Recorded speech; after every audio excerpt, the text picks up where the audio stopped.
welcome to my series of Star Wars movie reviews, starting with one that's probably considered the weakest film in the Star Wars series. So, drum roll please, or if you don't want a drum roll because you don't really care for this one as much, don't drum roll, but drum roll please.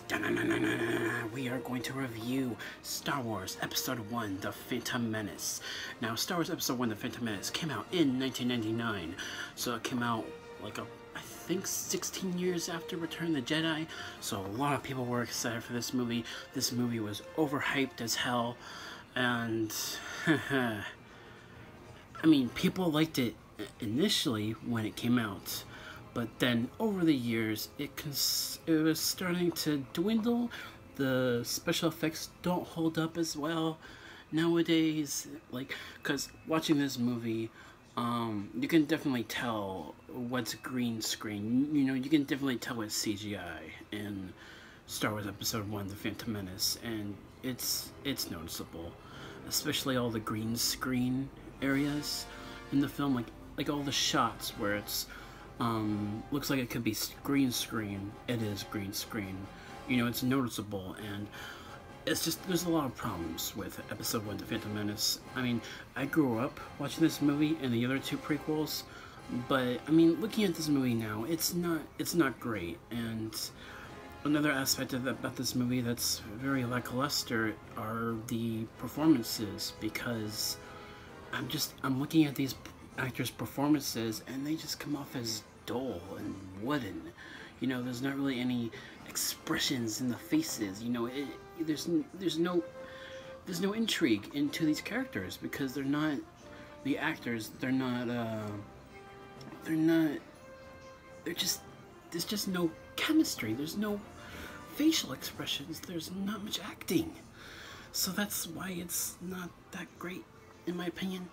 The performances of the actors, I mean, all the characters are intriguing, kind of, but it's lackluster. And another character in this movie that I used to laugh at, I'm like, not good.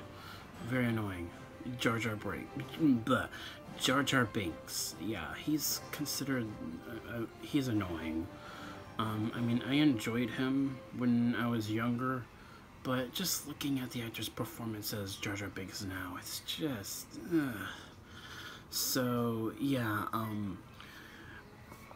John Williams once again scored the movie, and he scored all the Star Wars movies except for Rogue One, so that's a plus.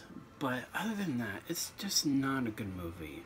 The only saving grace about The Phantom Menace is the last part of the movie, when Obi-Wan and his master Qui-Gon are going up against Darth Maul, and that is considered the best lightsaber duel so far in the movies.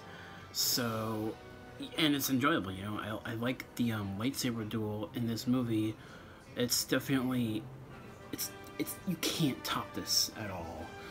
I mean, if the new movies do, I'd be surprised, but it's just, the choreography is really good in this lightsaber duel, and there's some really good moments in that.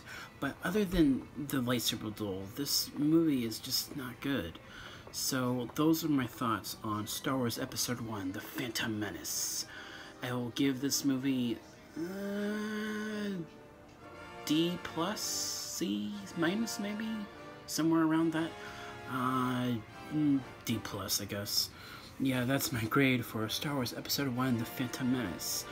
And next week I will review Attack of the Clones, and then, of course, leading up to the new film, The Last Jedi. So look forward to all of that, and I will do my Justice League movie review, hopefully, this weekend. So thank you guys so much for watching. Thank you all. I will catch you all in the next video. May the Force be with you.